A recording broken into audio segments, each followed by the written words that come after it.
Let's be honest, most anime games are shit. And it usually has nothing to do with the actual anime, and everything to do with how the games are designed. From greedy gachas to painfully slow battle royales, and plain unoriginal subpar games. Most of the anime games released this year have been absolute trash. But not Jujutsu Kaisen Phantom Parade, and here is why. Phantom Parade is the very first game based on Jujutsu Kaisen, and yes, it's a gacha, but it's also much more than that. The game basically follows the same storyline of the anime and the manga, and features the same characters too. The gameplay really reminds me of another very successful anime game, Fate Grand Order.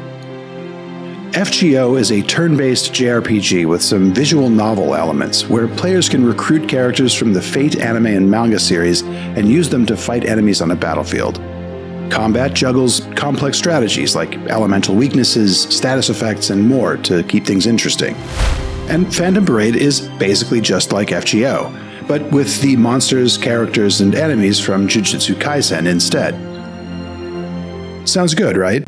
But what really makes Phantom Parade so special is not just the cool characters and enemies, or the fact that the anime itself was so good to begin with, but instead it's the effort put into the development of the game itself.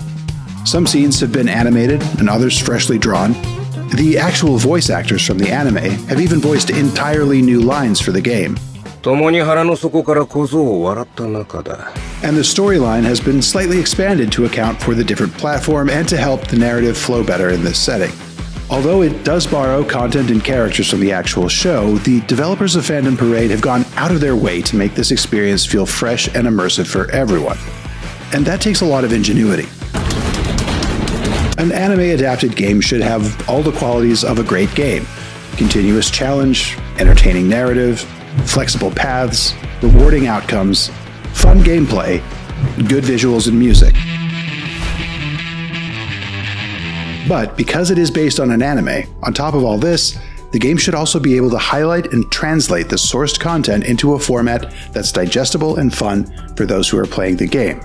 It should really not just be a copy-paste. Without this balance, games end up being either terribly designed or really bland. So yes, it takes much more than just shoving a bunch of cool characters inside something and calling it a day for it to be worthwhile. Okay, this is the part where we address the elephant in the room. Microtransactions. Give me money, give me money, give me money, give me money, give me... Yes, there is a gacha system in Phantom Parade, and we all know that in this day and age, there is really no escaping from microtransactions, especially for mobile games.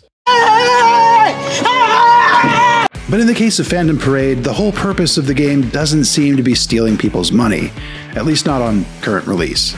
Just like any other gacha game, we can earn resources over time by simply playing the game and completing tasks, then use those resources to pull new characters and upgrade their stats and skills to become stronger.